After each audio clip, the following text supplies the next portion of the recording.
Damos comienzo a un nuevo programa, Servidores de Dios. Quien te habla es Manuel Cornejo. Estaré compartiendo la palabra de Dios y lo haré de una manera expositiva, versículo a versículo. Y en esta ocasión será en la segunda carta a los Corintios, capítulo 11 y versículo 27, donde dice: en trabajo y fatiga, en muchos desvelos, en hambre y sed, en muchos ayunos, en frío y en desnudez. Comienza diciendo este versículo: en trabajo y fatiga. De los peligros a los desvelos, trabajos y miseria, ya que menciona primeramente el trabajo, que aquí adquiere la connotación de un trabajo fatigoso.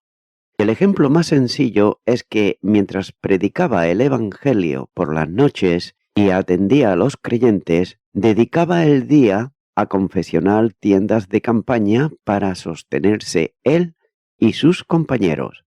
Hechos de los Apóstoles, capítulo 20, versículo 34, y la primera carta a los Tesalonicenses, capítulo 2, versículo 9. Una situación semejante producía necesariamente fatiga en él. Y note que anteriormente testificó que él trabajaba más que cualquier otro apóstol. Y he aquí la realidad.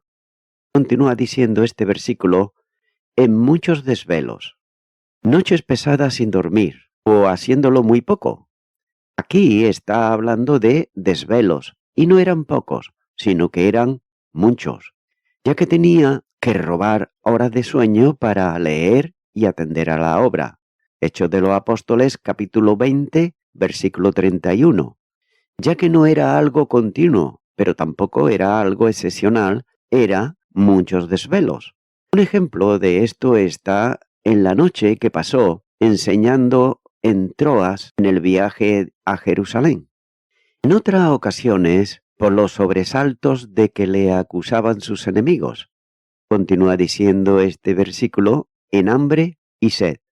Tenía que pasar por momentos de abstenencia en la comida, y todo esto no era cuestión de la práctica del ayuno voluntario, sino que era la consecuencia de la falta de recursos que muchas veces tenía necesidad de ello. Por tanto, él podía testificar que había sido enseñado para tener abundancia y para pasar necesidad.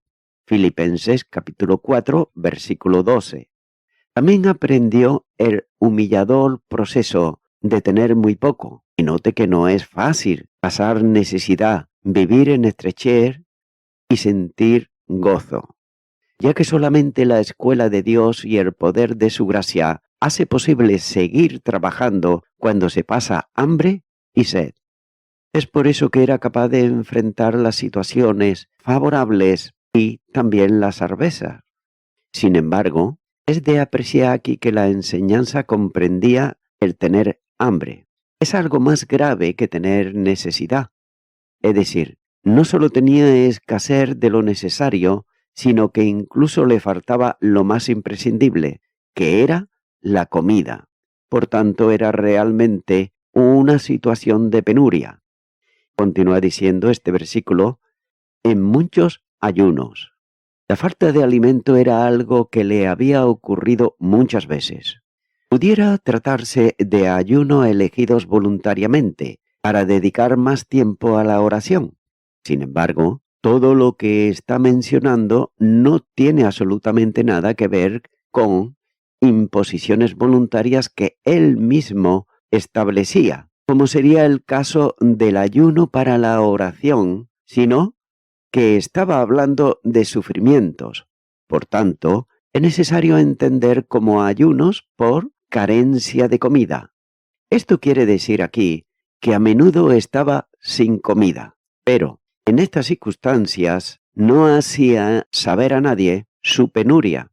Conocía al Señor y sabía que tenía poder para suplir todo lo que le era necesario en el momento que su soberanía lo determinase. Filipenses capítulo 4, versículos 18 y 19. Continúa diciendo este versículo: en frío y en desnudez. Está concluyendo aquí la serie de aspectos relativos a sufrimientos, haciendo referencia al crisma de la necesidad que era, por ejemplo, pasar frío por carecer de ropa suficiente. ¿Y cuántas veces los inviernos le sorprendían sin lo necesario para mantener caliente su cuerpo? La descripción que hace de sus padecimientos sorprende y también sobrecoge a cualquier lector con un mínimo de sensibilidad. Es por eso que Oge escribe sobre esto y dice: con esto se complementa el cuadro, el más grande de los apóstoles, que presenta ante nosotros con la espalda laceada por las frecuentes flagelaciones, su cuerpo rendido por el hombre, la sed y las inclemencias del tiempo, helado y desnudo, perseguido además por judíos y gentiles en continua peregrinación de un lugar a otro sin un hogar seguro. Este pasaje, quizás más que cualquier otro, hace que el más laborioso de los modernos ministros de Cristo se tape la cara avergonzado. Ahora bien, ¿qué han hecho o sufrido alguna vez para compararse con lo que el apóstol hizo? Es un consuelo saber que Pablo es ahora tan prominente en la gloria como fue aquí en las aflicciones. Fin del comentario de Oger. Note que impresiona que esto sea una constante en toda su vida, ya que al final de la carrera, cuando está esperando la ejecución de su sentencia a muerte, preso en la cárcel de Roma, pedía a Timoteo que le trajese el capote que había dejado en casa de Carpo. Segunda carta a Timoteo, capítulo 4, versículo 13. Y de aquel manto largo, redondo y sin mangas, que cubría todo el cuerpo, sumamente útil para defenderse de la lluvia y también del frío. Esta es una tremenda situación para quien había dado todo por los creyentes. No había nadie en Roma que se ocupase de saber si Pablo en la cárcel tenía frío o alguna otra necesidad, entre tantos creyentes como había, por ejemplo, en esta ciudad de Roma. El hecho de que los cristianos estuviesen siendo perseguidos y que, en cierto modo, pudiera ser peligrosa la relación con el prisionero, no justifica, por otro lado, la desatención que estaba pasando, ya que anhelaba tener consigo el capote, con el que podía protegerse de las heladas noches de la prisión. Ahora bien, ¿cuál de los falsos apóstoles podía poner delante de los creyentes una vida con semejantes experiencias? Ya que ellos no pasaban hambre, ni tampoco sed, porque estaban despojando a los creyentes, recibiendo ayuda de la Iglesia, mientras que practicaban el engaño espiritual y luchaban contra la verdad del Evangelio y el reconocimiento del apóstol. Sin duda, lo que dijo antes que era más que ellos es una verdad incuestionable. Note que aparentemente estaba actuando como si se tratase de un necio que se gloriaba en sus propias condiciones. Pero había más que razones para hacerlo, porque no eran glorias, sino dificultades las que atestiguaban su condición de apóstol de Cristo y seguidor del Maestro. Continuará con el versículo 28, donde dice: y además de otras cosas, lo que sobre mí se agolpa cada día, la preocupación por todas las iglesias. Comienza diciendo este versículo: y además de otras cosas, lo que sobre mí se agolpa cada día. Los problemas externos dan paso aquí a los internos, es decir, a los del corazón y en la mente del apóstol, que habla de presiones en él. Esto no ocurría tampoco ocasionalmente, sino que era lo que cada día gravitaba sobre él. Sin duda, no había extinguido totalmente las pruebas que le afectaban desde el exterior. Pero note que no continúa el apóstol mencionándolas. Eran suficientes las referencias que acababa de escribir. Sigue diciendo este versículo: la preocupación por todas las iglesias. Está tratando aquí de cargas íntimas que se producían por las que estaría ocurriendo en cada una de las iglesias.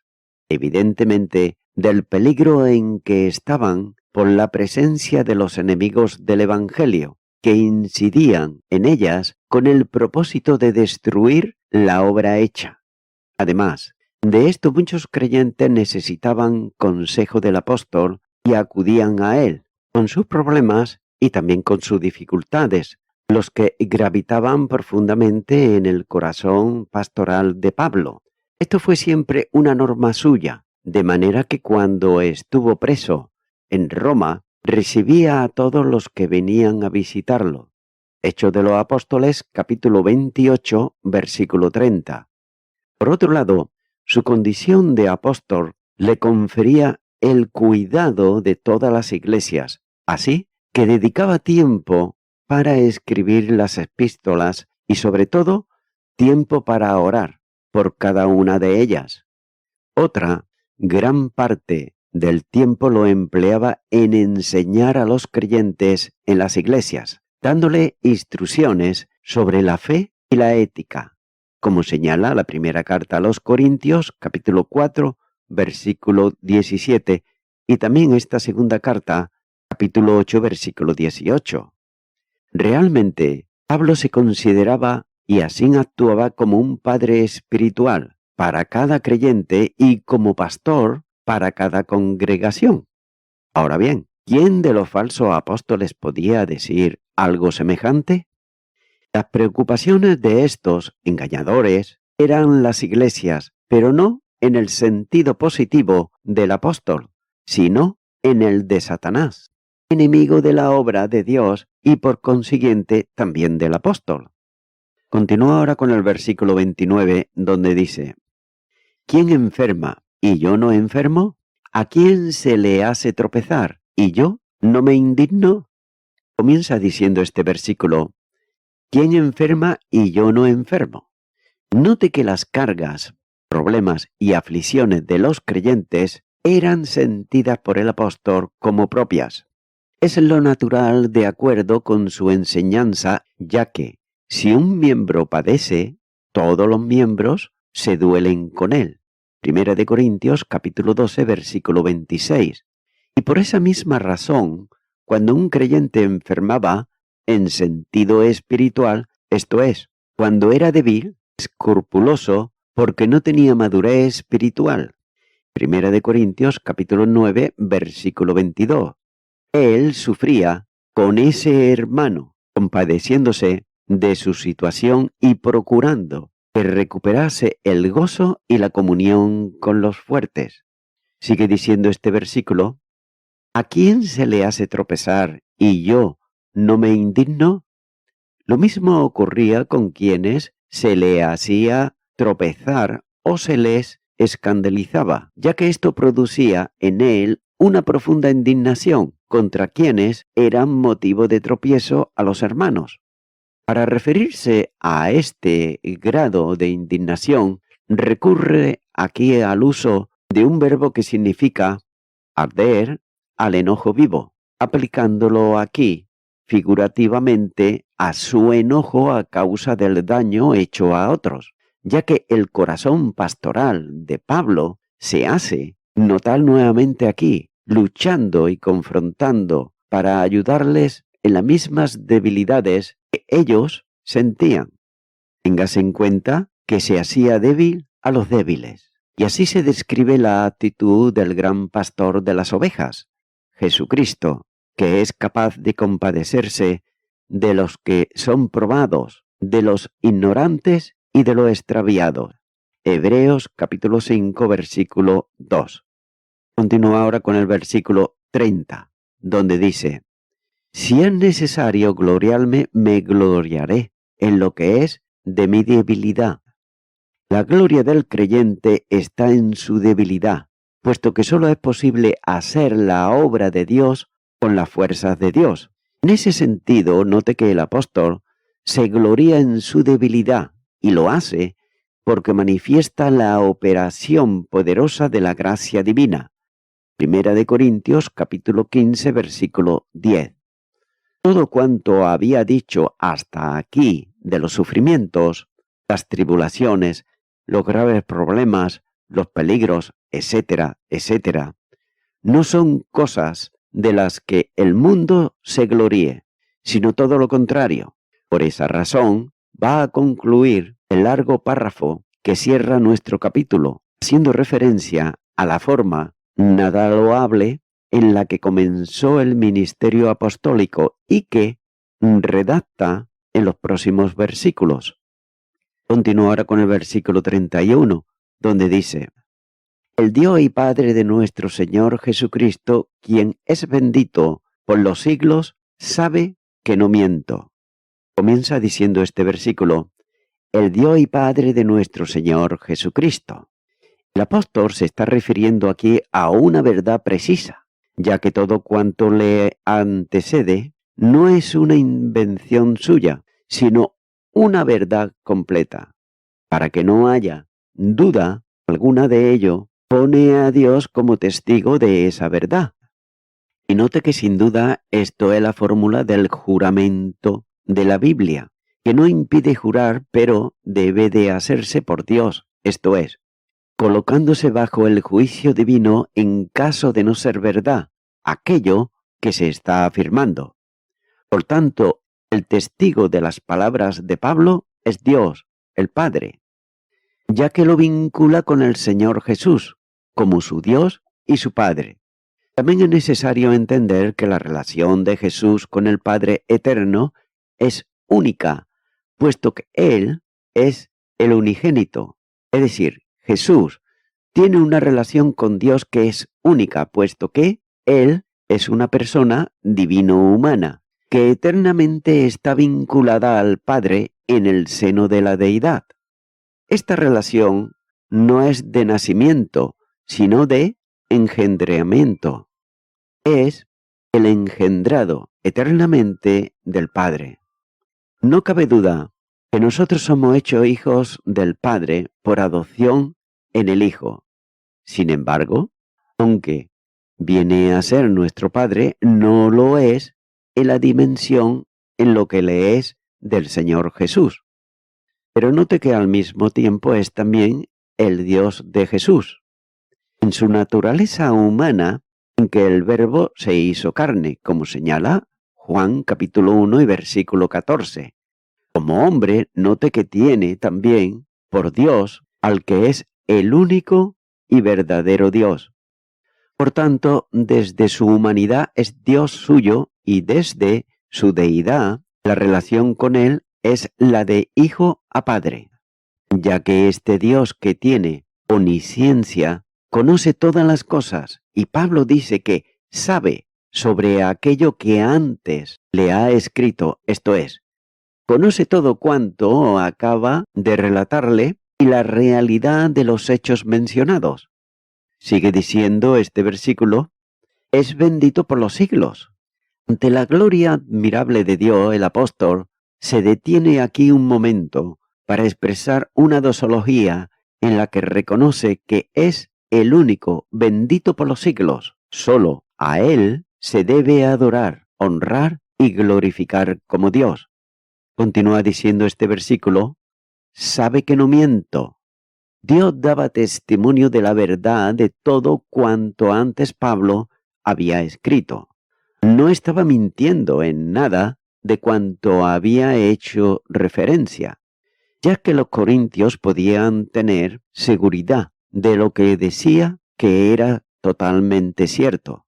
Por otro lado, los judaizantes le acusaban de mentiroso, cobarde, indigno para ser apóstol y otros muchos de propósitos, pero nadie podía decir que lo que había escrito no era verdad. Los falsos apóstoles se engrandecían a ellos mismos con sus títulos y también con sus conocimientos, pero ninguno podía exhibir un currículum de sufrimientos y dificultades causadas por el testimonio del Evangelio y el seguimiento a Cristo. Quienes quedaban en evidencia delante de los creyentes eran ellos, y no Pablo. Sus grandezas y sus glorias caían por falta de consistencia. Continúa ahora con el versículo 32, donde dice: En Damasco el gobernador de la provincia del rey, Aretas, guardaba la ciudad de los damasenos para prenderme. Acaba de escribir que le conviene gloriarse de sus debilidades, de manera que luego de haber puesto la atención en asuntos que le manifestaban como un hombre comprometido con el Evangelio, ahora pasa a recordar un incidente en que cierta medida le ridiculizaba, ya que menciona un incidente que figura también en el relato de Lucas, en Hechos de los Apóstoles, capítulo 9 y los versículos 23 al 25. Note que los judíos habían tomado consejo para matar a Pablo, y de alguna manera lo que habían determinado hacer llegó a oídos de Pablo.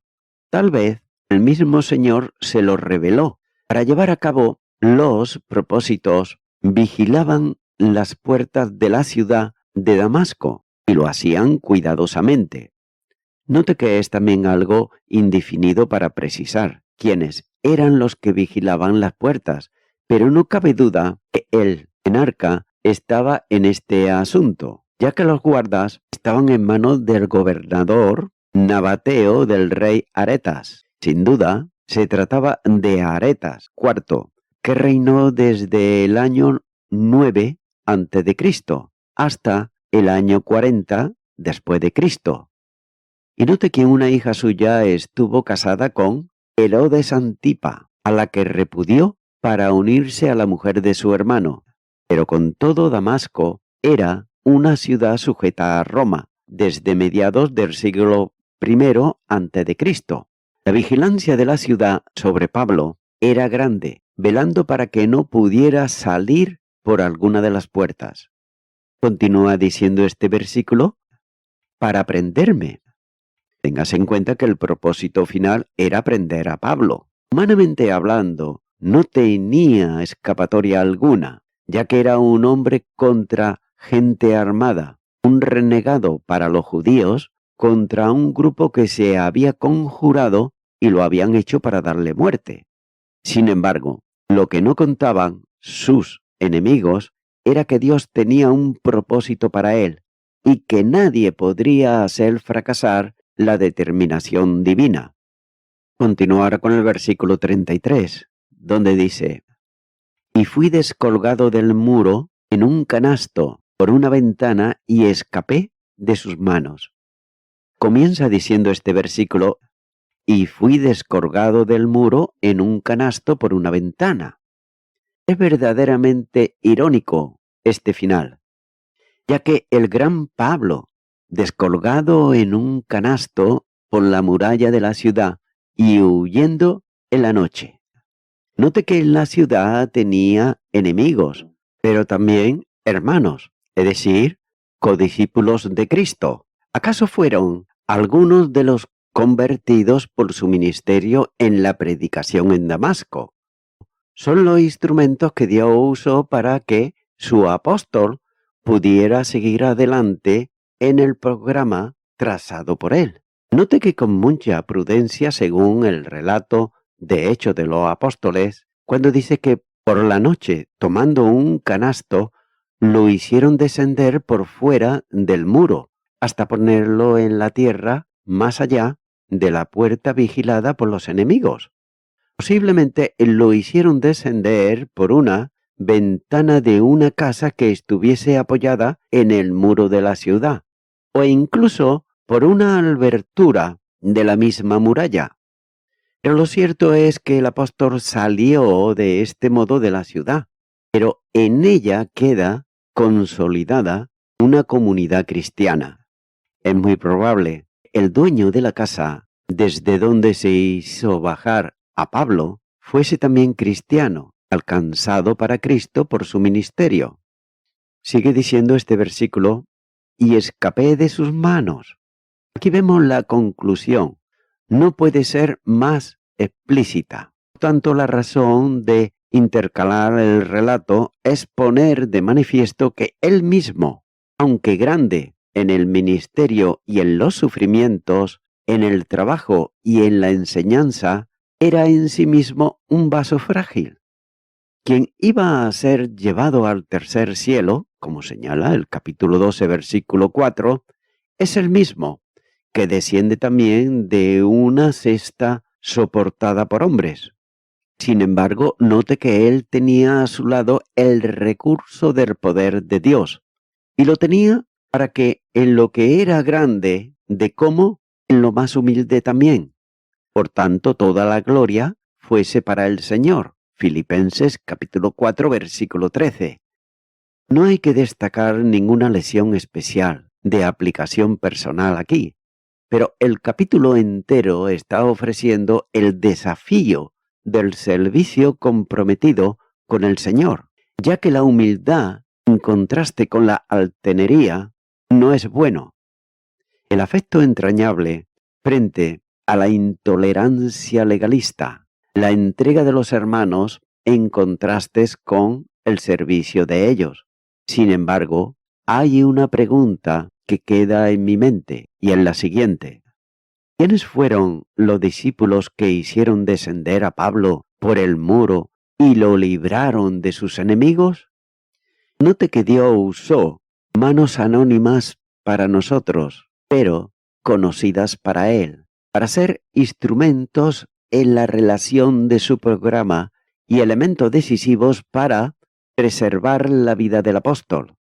¿Cuántas veces, con nuestra mentalidad humana, estamos dispuestos a ver a los grandes hombres de la historia, pero sin embargo ignoramos a quienes, siendo aparentemente muy pequeños, son instrumentos vitales en la vida de los grandes hombres?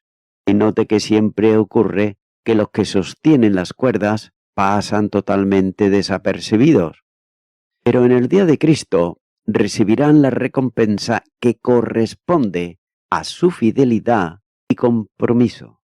La Iglesia poderosa en el Espíritu tiene creyentes desinteresados hacia ellos mismos e interesados por la necesidad de los demás.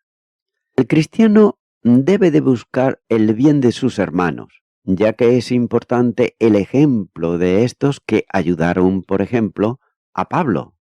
Y la Escritura manda a hacer y buscar el bien del otro. Primera de Corintios, capítulo 10, versículo 24.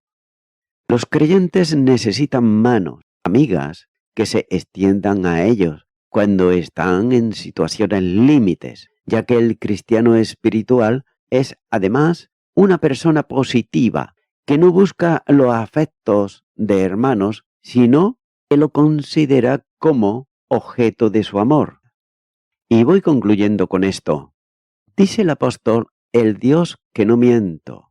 Aquí está afirmando solemnemente que su lista reciente hecha con los muchos sucesos y el gloriarse en su debilidad era la verdad, ya que Dios sabía que él no mentía.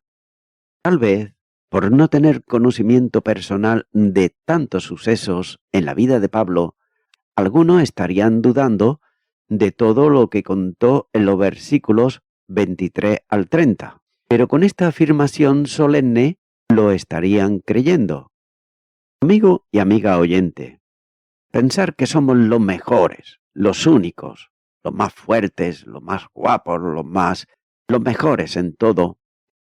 Y sin embargo, pensando todo esto, se puede notar también que la incredulidad es algo que muchas personas practican, aunque ellos no se dan cuenta que lo hacen, como tampoco se dan cuenta que no son los mejores, sino todo lo contrario.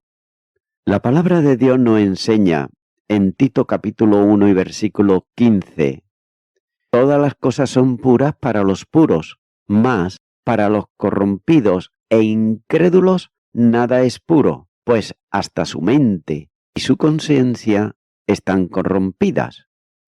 Tengas en cuenta que si la mente es corrupta, no puede informar bien a la conciencia, y ésta tampoco puede advertir a la persona sobre su mala conducta o lo que ella cree. En cambio, si la conciencia es infundada por completo por la verdad de Dios, es decir, por la palabra de Dios o el Evangelio de Dios, que es su verdad, funciona como el sistema de advertencia que Dios diseñó para beneficio de la humanidad. Amigo y amiga oyente, ¿crees tú en el Evangelio de la verdad de Dios? Si es así, de tu parte, solamente te queda, si nunca antes lo has hecho, invitarle a Jesucristo a que venga a tu corazón, a que venga a tu vida y recibirle como tu Salvador. Ora conmigo esta oración que yo voy a hacer y repite conmigo y di: Señor Jesucristo, ante ti vengo, pidiéndote perdón por todos mis pecados, que me arrepiento de ellos, y en este momento te recibo a ti, Señor Jesucristo, como mi Salvador. Quiero darte gracias en tu nombre. Quita de mi mente todo aquello que es falso. En tu nombre. Amén.